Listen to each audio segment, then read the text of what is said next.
여의도맨션 구독자 여러분 안녕하십니까, 박정호입니다. 자, 오늘은 좀 특별한 주제로 얘기를 나눠볼까 싶어서 관련 분야 전문가이자 또 관련 회사 창업하신 대표님을 한번 모셨습니다. 바로 AI 투자입니다. 저희 여의도맨션에서도 AI 여러 주제로 많이 다뤄봐 드렸고요. 그리고 작년 한 해 또 여의도맨션에서 많이 다뤄드렸던 주제 중에 하나가 또 투자입니다. 그런데요, 제가 오늘 주제를 AI 투자로 잡은 이유가 있습니다. 뭐냐 하면 작년 한 해 그렇게 증시 좋았는데 정작 뚜껑 열어봤더니 작년 한 해 동안 증시에서 투자해서 돈 번 사람이 반이 조금 넘고 돈을 못 번 사람도 적지 않더라, 이런 소식을 들었습니다. 그렇다면 우리 개개인은 아니 왜 이렇게 자꾸 투자를 해도 손실을 보는 건가, 이런 것들에 대해서 궁극적인 궁금증 이런 게 갖게 됐고요. 그렇다면 요즘 AI가 대세인데 나 말고 아예 AI에게 투자를 부탁해보면 어떨까, 이런 생각까지 가져보게 되면서 이런 분야에서 오랫동안 직접 프로그래머로서 개발도 하셨고 또 8년 가까이 관련한 백데이터를 바탕으로 시뮬레이션을 돌려봤던 회사의 대표님 오늘 모셔봤습니다. 한국금융당국 RA 알고리즘 테스트베드에서 1위를 기록하셨었고요. 뉴욕 패밀리 오피스 챌린지에서도 1위를 차지하셔서 나스닥 TV에 초청까지 받으셨던 검증된 전문가라서 한번 모셔봤거든요. 자, 옆에 블루바이저 시스템즈의 황용국 대표님 모셨습니다. 대표님, 안녕하세요. 네, 반갑습니다, 교수님. 예, 제가 간략하게 소개는 했습니다.만 한번 자기소개 한번 슬쩍 부탁드립니다. 네, 너무 좋게 표현을 잘 해주셔가지고 저희 다 검증하고 모십니다. 감사합니다. 네, 저는 아주 어릴 적부터 소프트웨어 개발자로서 이렇게 인생을 한 30년 정도 살았습니다. 그 와중에 이제 주식 투자를 좀 더 자동화하고 이런 알고리즘을 통해서 수익을 좀 더 낼 수 있는 그런 연구를 좀 많이 하면서 이런 소프트웨어 개발자로서의 그런 삶을 이렇게 살다가 3번의 창업과 또 실패를 또 겪고 이 블루바이저 시스템즈라는 인공지능 회사를 2016년도에 설립을 하게 됐습니다. 그때 이제 처음에 저희가 AI 로보 어드바이저 알고리즘을 만들어서 저희가 금융위원회 테스트베드에서 수익률 1등으로 기록을 했었고요. 네. 그 이후에 이제 해외 진출을 위해서 여러 국가들을 이렇게 돌아다녔는데 그 중에서 뉴욕 패밀리 오피스 챌린지에서 우승이 되어서 나스닥에 인터뷰를 하게 됐습니다. 네. 물론 이제 그 뒤에 또 영국 왕립은행의 후원을 또 받아서 저희가 빅데이터를 좀 무료로 수급을 하고 또 금융 데이터를 가지고 또 미국 증시를 투자하는 AI를 만들기도 했었고요. 그래서 이제 그러한 이제 소프트웨어를 금융업으로 진출하기 위해서 고민을 하는 찰나에 저희가 이 소프트웨어를 좀 지속 가능한 그런 알고리즘이 되어야만 결국은 이런 금융회사로서 지속성을 좀 입증을 할 수 있고 이용자들한테 투자자 보호를 위해서 좀 더 안전장치가 될 수 있겠다라고 저는 생각을 해서 이 프로그램을 무료로 제공을 하면서 실증을 받고 있는 그런 회사이기도 합니다. 네. 말씀 듣고 보니까요, 국내에서도 금융당국이 했던 테스트베드에서 1등도 했었고 뉴욕뿐만 아니라 영국까지도 많은 곳들과 검증된 어떤 코어를 통해서 성과를 입증해 주셨는데요. 자, 그런데 오늘 주제가 바로 그래서 대표님을 모신 건데요. 오늘 크게 여쭤보고 싶은 게 한 4가지 정도 됩니다. 첫 번째는 정말 AI가 우리 인간보다 투자 잘하느냐. 네. 그럼 저래도 그냥 걔한테 맡겨버리고 싶어서요. 네, 맞아요. 그게 하나 있고요. 두 번째는 그러면 월스트리트 같은 거대 자본들은 지금 AI 나름대로 각 분야에서 유용한 도구로 활용하고 있는데 거기에서는 AI 활용해서 투자하고 있는지 뭐 이런 걸 저희가 못 들었거든요. 그래서 그것도 좀 여쭤보려고 하고요. 그 다음에 AI가 요즘은 이제 보편적으로 저희가 사용하는 툴로 개발이 되다 보니까 저도 집에서 연구하거나 집필할 때 뭐 기초 자료도 수급해달라고 하고 부탁 많이 받거든요. 그럼 그냥 우리가 사용하고 있는 챗 GPT나 퍼플렉시티나 뭐 제미나이한테 야, 나 뭐 사면 돼? 물어보면 안 되는 거지. 뭐 이런 것들 오늘 궁금해서 여쭤보려고 합니다. 네, 자, 맞습니다. 그럼 하나씩 한번 네. 진행해 보겠습니다. 네. 먼저 AI 정말 인간보다 투자 잘하는 겁니까? 아직 AI가 인간을 이기지 못하는 이유가 딱 하나가 있습니다. 뭔가요? 직감입니다. 아, 직감. 직감. 아, 인터스텔라 영화 보셨죠? 예. 영화 보시면은 우주선이 충돌해가지고 막 이렇게 회전을 하면서 네네. 정말 이제 위기 상황이 네. 오는 그 장면이 있거든요. 그때 주인공이 인공지능한테 물어봅니다. 이거 도킹을 해야 되는데 확률이 어떻게 되냐? 그래서 아마 제가 기억으로는 0몇 %인가 엄청 확률이 낮았어요. 네. 그래서 그 위기 속에서 그 주인공이 이제 원래 이제 비행기 조종사였거든요. 네. 그 비행기 조종사로서의 경험과 직감을 가지고 도킹을 시도를 합니다. 같이 아마 뱅글뱅글 네, 도는 거예요. 예, 뱅글뱅글 돌면서 네. 중력에 의해서 막 이렇게 빨려 들어가고 막 예. 엄청나게 이제 위급한 상황이고 진짜 이 순간적으로 조금이라도 0.1mm라도 정말 어긋나면 예. 이게 폭발을 하는 그렇죠. 정도의 엄청난 위기 상황인데 인공지능 말을 안 듣고 이제 그 본인의 어떤 경험으로 네. 시도를 하는 거죠. 네. 그래서 성공을 하거든요. 그것처럼 이제 사람이라는 이 뭐 표현을 하자면 뭐 동물이죠. 네. 이 사람은 이 사고에 대한 여러 가지 이성과 뭐 추론과 이런 과정은 있었지만 결국은 이제 인공지능도 그걸 사람을 모방해서 만든 거지 않습니까? 네. 근데 결과적으로는 사람의 어떤 촉을 인공지능이 아직 100% 구현할 수 있을까? 네. 부분에 대한 연구는 지금 계속되고 있고요. 근데 0.1%의 확률이라도 사람이 그런 맹목적으로 믿어서 투자하는 경우도 있습니다. 뭐 예를 들어서 뭐 구글이 앞으로 10년 뒤에 그냥 주가가 2배가 될 것이야. 네. 근거가 없어요. 예. 근거가 없는데 그냥 이때까지 잘 해왔기 때문에 그럴 거다. 나는 그냥 믿을 거야. 아. 그래서 난 10년 동안 그냥 구글만 투자를 할 거야. 라고 해버리면 네. 그게 인공지능보다 수익이 좋을 수도 있습니다. 왜냐하면 물론 운도 있어야 되겠지만 네. 결국은 이제 사람이 믿는 그런 여러 가지 데이터나 이런 성향이나 뭐 그런 통계적인 그런 확률보다도 네. 나의 그런 감정이나 느낌 그리고 감각을 믿는 거죠. 사실 그게 뭐 수익률에 영향을 끼치기도 합니다. 그럴 수 있을 것 같아요. 하지만 대부분의 투자다 그리고 네. 투자를 잘 하시는 그런 사모펀드의 뭐 어떤 아주 높은 경영 분들. 높은 분들은 그런 사람에 대한 감정이나 이런 능력이나 그런 걸 믿지는 않거든요. 예. 특히 사람이라는 동물은 욕심이 많기 때문에 예. 사실 흔들린단 말이죠. 네. 그래서 이제 그런 부분에 대해서 배제를 하고 결국은 숫자를 믿는 거고요.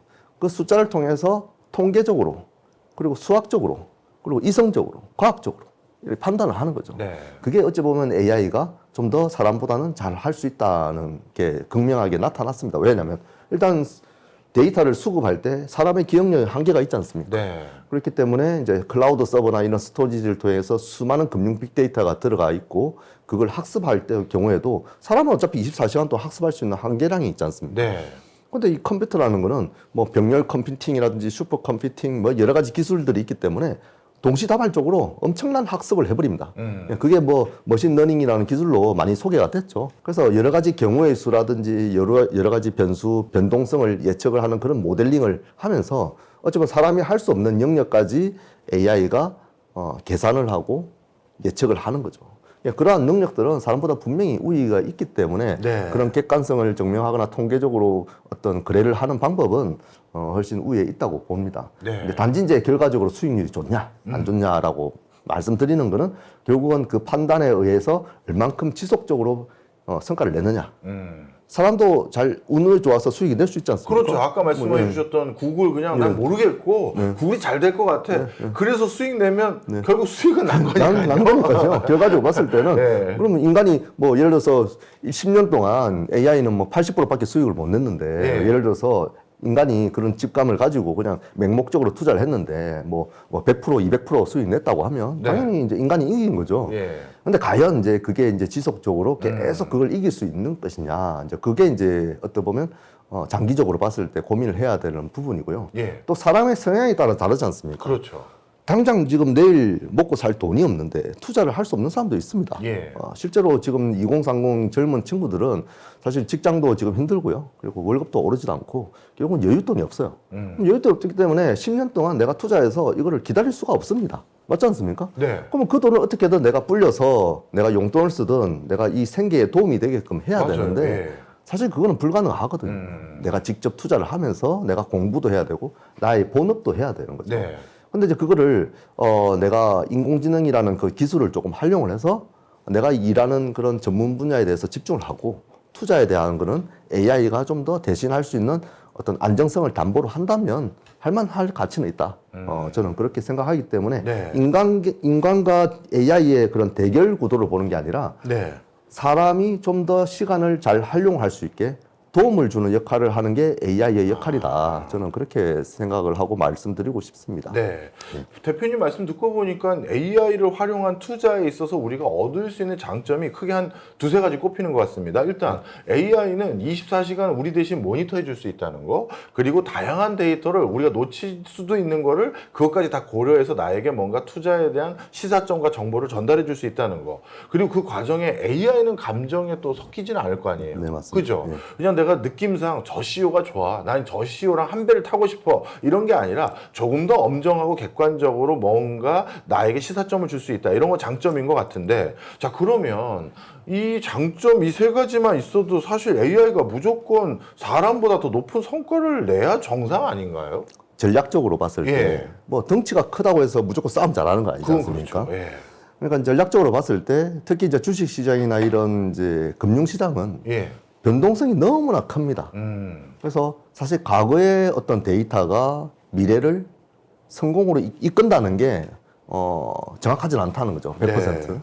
그래서 인공지능도 투자에 대해서 꼭 성공을 하고 수익을 내는 게 아니라 실패도 할 수 있고 손실을 볼 수가 있는 거죠. 네.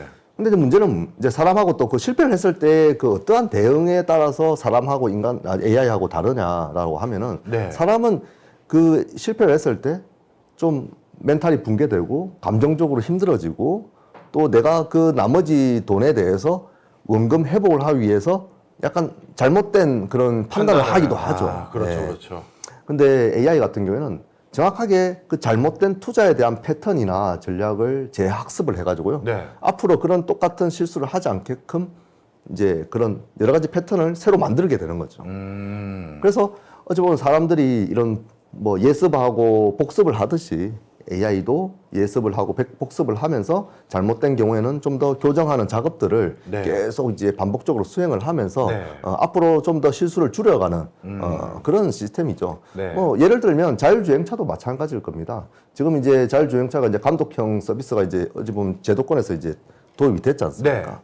예전에는 뭐 10년 전만 해도 이제 불가능할 거라고 생각했는데 지금은 이제 앞으로는 이제 자율주행차가 혼자서 돌아다닐 거예요. 네. 근데 자율주행차가 사고가 안 난다는 보장은 없지 않습니까? 그렇죠. 어떤 특정한 변수가 생길 수도 있고 또 이 카메라 인식 기술이나 라이다의 그런 센서의 문제가 생길 수도 있고 네. 그렇기 때문에 결국은 그 문제로 인해서 사고가 날 수도 있을 겁니다. 네. 근데 이제 전체적인 이제 시장을 봤을 때 과연 사람이 운전하는 사고와 AI와 운전하는 사고를 전체적으로 뭐 예를 들어서 표본을 한 10만 개를 담는다면 예. 사람이 사고를 낼 확률이 훨씬 높다는 거죠. 특히 음주운전이나 졸음운전이나 아니면 갑자기 막 이렇게 끼어들었을 때나 네, 네. 날씨에 의해서 뭐 그렇죠, 그런 그렇죠. 여러 가지 변수들을 사람이 적응하기에는 상당히 시간과 걸리고 신체적인 한계가 있기 때문에 네. 그런 게 어려울 수도 있거든요. 네. AI는 카메라도 뭐 여러 가지 달려 있고 센서도 달려 있죠. 그리고 인터넷이 연결되기 때문에 앞에 사고 난 거를 미리 인지할 수도 있습니다. 네. 왜냐하면 사람은 눈에 보이는 것만 믿는지 않습니까? 예. 근데 이제 AI 같은 경우는 데이터 통신을 원거리로 하면서 이제 위험을 예고를 하고 어떤 사고 난 거를 미리 어쩌면 전송을 실시간으로 받아서 네. 그러한 이슈에 대해서 대응을 할 수 있다는 거죠. 아. 투자도 이제 그런 식으로 이해를 하시면 좋을 것 같습니다. 예, 이제 대표님 말씀이 명확하게 무슨 말씀인지 이해했습니다. 사실 누군가가 일순간 몇 차례 투자 성과로 아주 굉장히 높은 투자 성과를 우연일 수도 있고 아니면 직감일 수도 있고 아니면 그 사람 나름대로의 객관적인 검증으로 할 수도 있지만 아까 자율주행 얘기해 주신 것처럼요. 그런데 지속 가능한 거 그리고 다양한 시도들이 일어났었을 때 확률적으로 사람보다 인공지능이 만약에 손실을 줄이고 수익률을 더 올릴 수 있는 여지가 있냐 했었을 때는 사실 사람보다 인공지능이 훨씬 더 그럴 수 있는 여지들은 충분하다 이런 말씀이십니다. 네. 자 그러면 대표님은 사실 이 분야를 선도적으로 이끌고 있는 회사의 수장으로서 그리고 우리나라의 금융당국에서 했던 RA 알고리즘 테스트베드에서 1위 하셨고 뉴욕 패밀리 오피스 챌린지에서도 1위 하셨고 또 영국 왕실 은행에서 투자도 받아서 뭔가 진행도 해보신 경험도 있으신데 그러면요 좀 결례되는 질문이지만 대표님 네 회사에서 만든 AI 투자 그 알고리즘은 실례지만 수익률이 물론 이 수익률을 강구하는 건 사실 문제가 좀 있습니다. 네, 네. 저희는 뭐 이렇게 표면적으로 이렇게 뭐 수익이 좋다 이렇게 말씀드리고 싶지만 저희가 이제 성과를 냈던 그 테스트 베드의 팩트만 제가 말씀을 네. 드리겠습니다. 그때 2017년도에 로보어드바이저 테스트 베드에서 저희가 최고 수익률 16%를 6개월간 심사를 받으면서 이제 성과를 냈습니다. 이게 6개월 토탈이 16%인가요? 네, 6개월 동안 네. 이제 누적 수익률이죠. 예. 예. 그 수익률에 대한 거는 어차피 공시가 돼 있고 예, 팩트이기 예. 때문에 제가 거짓말을 할 수도 없고. 근데 이 16.11%라는 숫자가 이게 예를 들어서 작년처럼 불장이었을 때는 뭐 어이 뭐야 이럴 수 네, 있는데 그럴 수도 있죠. 2017년도는 횡보할 때인데 대단하시네요. 아니요, 2017년도에 그 인덱스 수익률이 한 10% 정도 됐습니다. 10%. 그러니까 네. 1월 달에 그 주식을 샀으면 네. 인덱스 ETF를 샀으면 12월 달에 팔았을 때 10% 정도 수익이 났던 요즘 상황에서는 횡보죠. 그렇죠. 약간 예. 상승한 장이었죠. 거기에 비하면 뭐 크게 수익률이 좋지 않았는데 예. 근데 다른 알고리즘은 10% 미만이었다는 거죠. 아. 예. 그리고 중요한 건 회전율이었습니다. 예. 저희가 회전율도 1등을 했는데 보통 시장이 좋으면 그냥 가만히 묻어두면 자동으로 수익이 생기거든요. 그렇죠. 그래서 굳이 사고 팔 이유가 없습니다. 네. 하지만 이제 저희 AI는 그런 여러 가지 변동성이라든지 통계적 차익 거래를 하기 위해서 네. 수많은 이제 백테스팅을 통해서 이렇게 투자를 진행을 하기 때문에 예.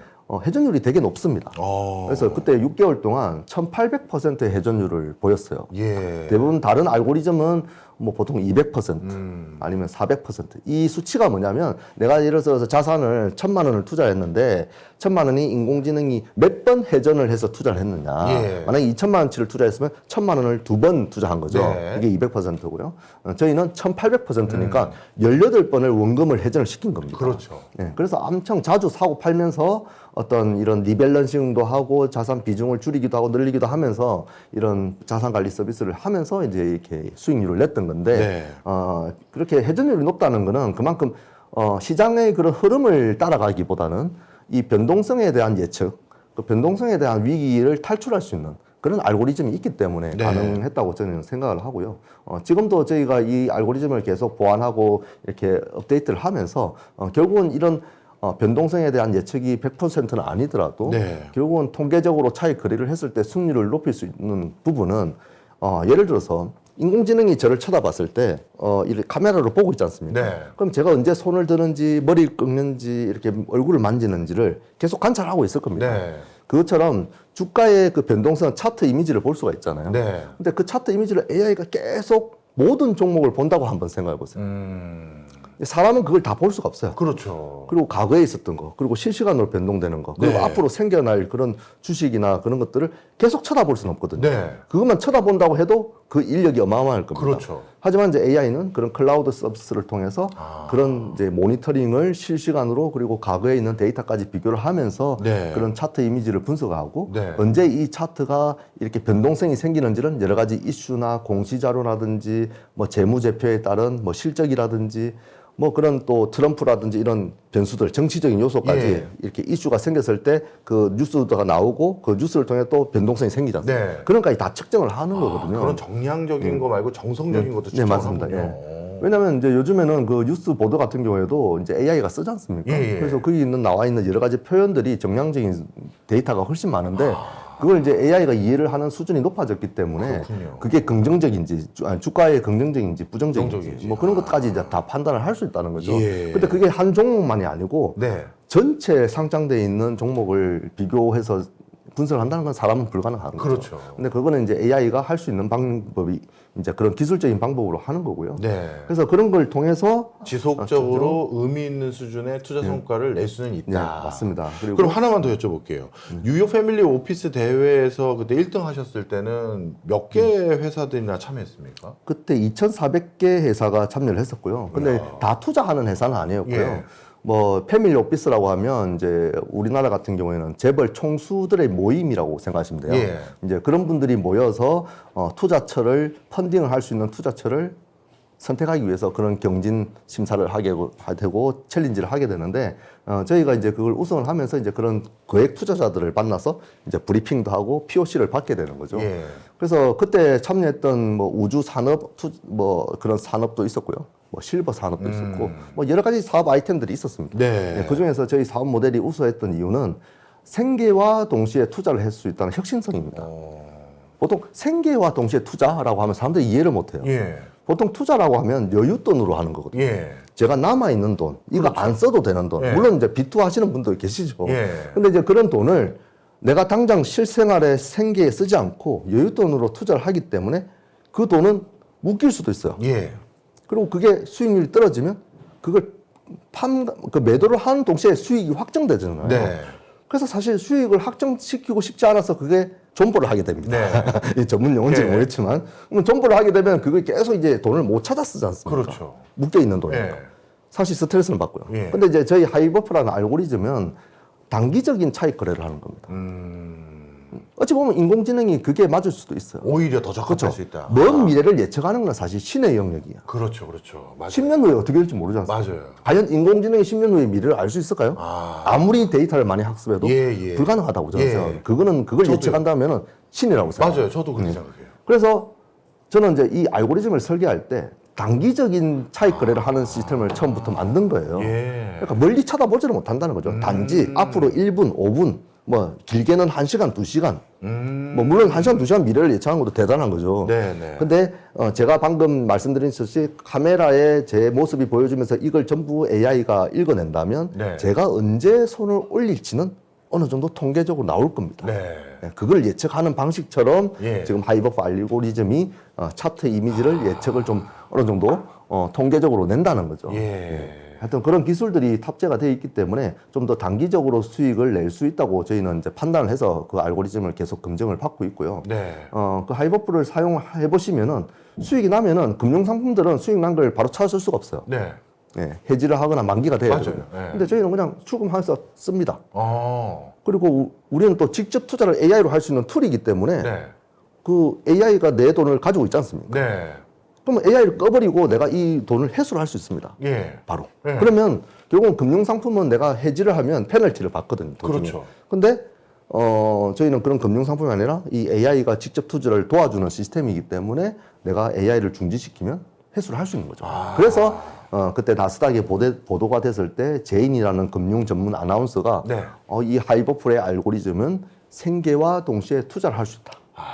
그래서 그것 때문에 저희가 우승을 하게 된 겁니다. 예, 이제 이해가 됐습니다. 사실 저도 AI에 대해서 너무나도 관심이 높아지다 보니까 그 중에 생기는 오해 중에 하나가 AI에게 10년 뒤의 미래를 물어볼까? 아니면 빅테크 기업 중에 최후의 승자는 누구야? 막 이런 걸 물어본다고 막 하는 사람들이 있어요. 네, 맞아요. 그런데 그러면서 그걸 왜 물어봤습니까? 여쭤봤더니 그래야 어느 빅테크 기업에 투자를 해야 될지 알 거 아닙니까? 이랬는데 사실 AI는 그거에 적합한 게 아니고 우리가 지금 단기 투자를 하거나 매일 어떻게 보면 데이 트레이딩에 가까운 것들을 하는 사람들은 모든 변수들을 다 내가 모니터하고 그걸 바탕으로 투자의 포트폴리오 바꿀 수가 없는데 AI는 어떻게 보면 그런 것들에 대해서 모니터하고 변화를 예측하는 데 가장 효율적인 도구니 그런 걸 기반으로 투자할 수 있는 방법론을 생각하셨다가 하이버프를 생각하셨고 그러다 보니 이거는 뭐 내가 회사 때려치고 그냥 조그만 오피스 차려가지고 부티크 사무실에서 계속 투자만 할까 하는 분은 생계를 하느냐 투자를 하느냐 고민하는데 이건 둘 다 가능하다. 네, 맞습니다. 이제 이해가 확실히 됩니다. 단지 이제 사람이 해야 되는 이제 부분은 있습니다. 예, 뭐죠? 그냥 무조건 AI한테 맡기는 게 아니고요. 네. AI에 대한 성격, 그리고 투자에 대한 빈도, 그리고 내가 원하는 유형, 그리고 복리로 운영할 건지, 그냥 수익금만 찾아 쓸 건지, 네. 그걸 옵션을 또 정하는 것도 네. 있고요. 그래서 인공지능에 대한 설정을 사람이 하는 겁니다. 예, 자기 스타일에 맞게 맞게 설정하는 하는 거군요. 거죠. 내가 위험 감내 수준을 높이면 그만큼 버티는 기간이 길어지고요. 예. 위험 감내 수준을 낮추고 내가 손실을 내가 최대한 안 볼 거야. 네. 실제로 뭐 마이너스 1%밖에 나는 안 볼 거야라고 AI한테 입력을 해놓으면 1% 손해를 보면 AI는 죽어야 돼요. 예. 지 자신은. 그때 절대 1% 손해를 나면 안 된다는 그 명령이 들어왔기 때문에 이 AI는 엄청나게 촘촘하게 분산해서 투자를 하게 됩니다. 뭐 쉽게 얘기해서 100만 원을 투자하면 100만 원 올인하는 거는 절대 있을 수 없는 일이죠. 그렇네요. 왜냐하면 1%라는 그 마이너스는 뭐 눈 깜짝한 사이에 1%가 뭐 5%도 내려가고 하지 않습니까? 그러니까 엄청나게 위험한데 그거를 이제 AI한테 위험 감내 수준을 세밀하게 지정을 할 수 있는 거죠. 이것도 제가 두 번째 여쭤보려는 질문이었어요. 저는 뭐 여쭤보려고 하냐면, 아니, AI의 투자 스타일, 그러니까 위험 선호도가 저라는 사람과 다를 텐데, 이거 옆에서 보고 불안불안해가지고, 뭐, 캔님 어떡하냐 하려고 했더니, 그런 거 하나하나를 다 지정을 할 수가 있는 네, 거군요. 맞습니다. 예. 자, 그러면요, 이 하이버프, 뭐, 하이버프가 결례된 표현입니다만, 뭐, 구글도 아니고, MS도 아닌데, 이 정도 수준의 반열의 알고리즘과 시스템 솔루션을 개발했다면, 이미 월스트리트에 있는 그 거대 자본도 이 정도 반열의 AI를 쓰고 있지 않을까요? 어떻습니까? 네, 맞습니다. 이미 많이 쓰고 있더라고요. 저희도 벤치마킹을 한 롤 모델이 뭐였냐면, 그 제임스 사이먼스라는 그 수학자가 있었어요. 알죠. 예.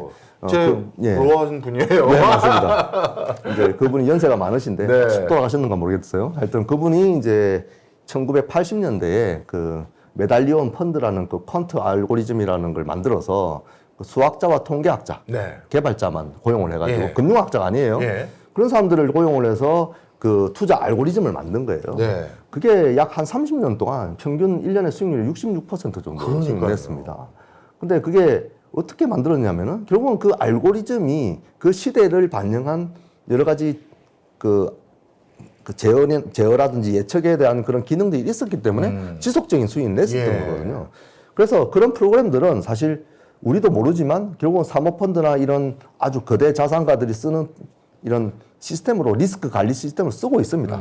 실제로 블랙록이라는 그 세계 최대의 자산 운용사가 있지 않습니까? 운용하는 자산만 해도 1경 4천조가 넘죠. 그 어마어마한 자산을 사람을 믿고 투자하지는 않거든요. 그 안에는 알라딘이라는 시스템이 있습니다.